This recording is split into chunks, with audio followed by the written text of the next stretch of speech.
छठ पूजा महापर्व में स्त्रियां जल में खड़े होकर सूर्य को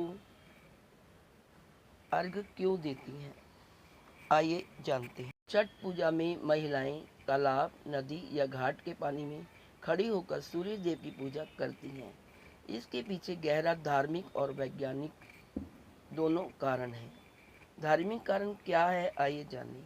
सूर्य देव और जल का संबंध। सूर्य को जीवनदाता कहा गया है और जल को जीवन का आधार, इसलिए छठ पूजा में सूर्य और जल दोनों का मिलन माना जाता है।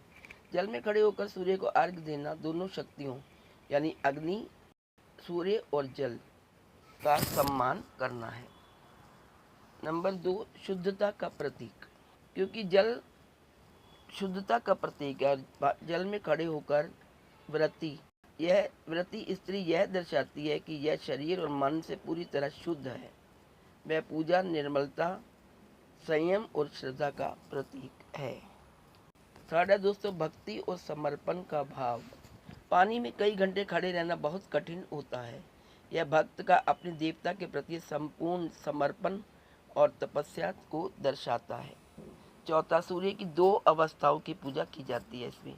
छठ में अस्ताचलगामी सूर्य यानी डूबते सूर्य और उगते हुए सूर्य दोनों की पूजा की जाती है। यह जीवन के उतार चढ़ाव को समान भाव से स्वीकार करने का प्रतीक है। आइए अब जानते हैं वैज्ञानिक कारण। सूर्य की किरणों का जल पर प्रतिबिंब।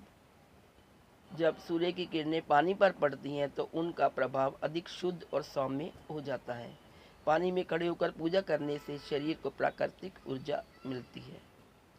दूसरा है, शरीर की शुद्धि होती है और स्वास्थ्य लाभ मिलता है। उपवास और सुबह शाम जल में रहने से शरीर की ऊर्जा संतुलित होती है और त्वचा तथा रक्त शुद्ध होता है।